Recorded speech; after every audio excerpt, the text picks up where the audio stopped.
let's visit pro detailer Charles Dujardin at his Oxfordshire HQ to get some of those secret tips that really make a difference.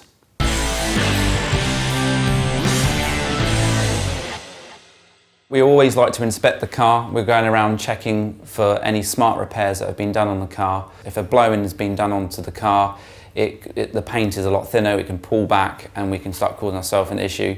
You can use a paint depth gauge. I personally like to use my eye and go around and visually check the car so we know the canvas of the car and what we've got to deal with.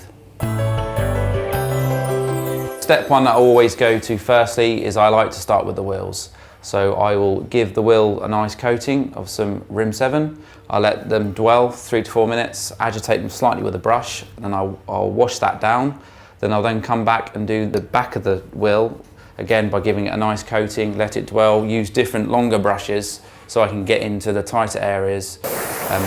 Rinse that down again, and I'll always have a bucket ready with some warm soapy water with a microfiber cloth that I can then get into the backs of the spokes and around all the other areas that are quite hard to get to with the brush. Once I've done that, and I'm always doing one wheel at a time, I do one wheel, rinse that on, when I'm happy I'll move on to the next wheel so we don't have products drying too much and cause a bit of an issue. Next step after I've done the wheels, I'll go in for giving the car a complete rinse down with a warm water from the pressure washer, and then I like to get a citrus degreaser all around the lower parts of the vehicle. Let that sit for 3 to 4 minutes, pressure washer that down.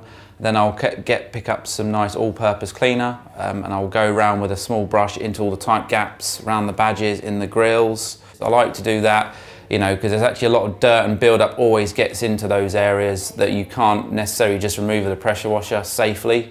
So, you know, we like to agitate with, you know, a bit of all-purpose cleaner to get that removed and then pressure washer that down before putting the snow foam on. And the snow foam will then go in and dwell and pull out anything from the gaps that we haven't quite got with a brush, any bits of grit that can contaminate the wash process that could cause scratches.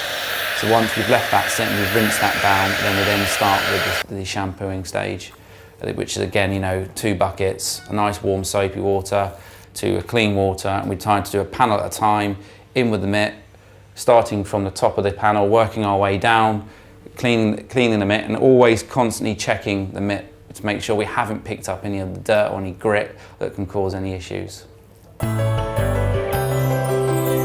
With the claying process, I always like to start with a new clay. Some people, you know, you can reuse a clay, but personally I think it's always really important that the clay bar is completely clean, so a nice new one is always the best way to go, and also having the right size. You don't want something too big that you can't work with, so it needs to be, you know, a nice ideal size, which is, you know, a little ball in the palm of your hand. I always like to drop the clay into a warm bucket of water to make it nice and supple and easy to work with. That way it bends around the curvatures of the car a lot easier. When you're claying the surface, is always keeping a nice level hand on the car and not applying too much pressure to one area of the clay bar, so keeping it nice and level. Always check the surface whilst you're claying and constantly kneading into a nice fresh piece of the clay, and just checking that if you have picked up anything, you're not rubbing that over the car. Right, so masking is a very important process of the machine stage. We mask for many different reasons. One, we like to protect the rubbers around the cars. They can be easily damaged with a pad. You can burn them, you can stain them, which, you know, makes the cleanup process after you've gone through the correction stage harder. So it's just generally like nice and neat and tidy, just mask up all these rubbers just to prevent any damage happening to that. And then on the other side we have sharp edges on cars. With the way that the paint flows is always going to be a lot thinner in those areas. So if we're worrying about those parts of the car, we tend to use a bit of masking tape, a low tack masking tape like SP Green, and we'll mask those areas away whilst we're working close to them, so we haven't got to worry about, you know, burning through those paints or causing any damage. So once we've obviously prepared the paint and we've taped up, the next process that we're going to go into is go to looking at how we're going to be machining this car and what process we're going to use. It is very important that you choose the right combo. There's a lot of people out there that will dive straight in deep and get a really hard cutting head with a coarse compound, and you're removing paint that you don't necessarily need to remove. Sometimes defects aren't extremely deep, they could be just sitting on the surface. So what I tend to do is I'll look into the car, I've inspected it with a light, I'm thinking about what sort of finish we're going for, whether we're going for an enhancement, if we're going for a full correction. I'll pick a panel on the car, a small section, and I'll try different combos. So I'll try a lighter pad with a light compound, and then I'll see how the results that I'm achieving from that. So if I think that I need a bit more cut, then I'll go up again. So just going up the levels rather than starting up high and coming back down low. I like to start with the lower and then working my way up through the compounds. Once I've gone through and I've picked out the process and the combo I'm going to use, I'm going to start selecting the style of pad that I want to use. We can use the extreme edges, which are the backing plate is smaller and the face of the pad is bigger, so it's allowing us to get in tight without the risk of the machine hitting anywhere near the paint and causing damage. So it's just, we can get in much tighter around grills, badges. They're just the small tight areas that you can find on any modern supercar or high performance cars.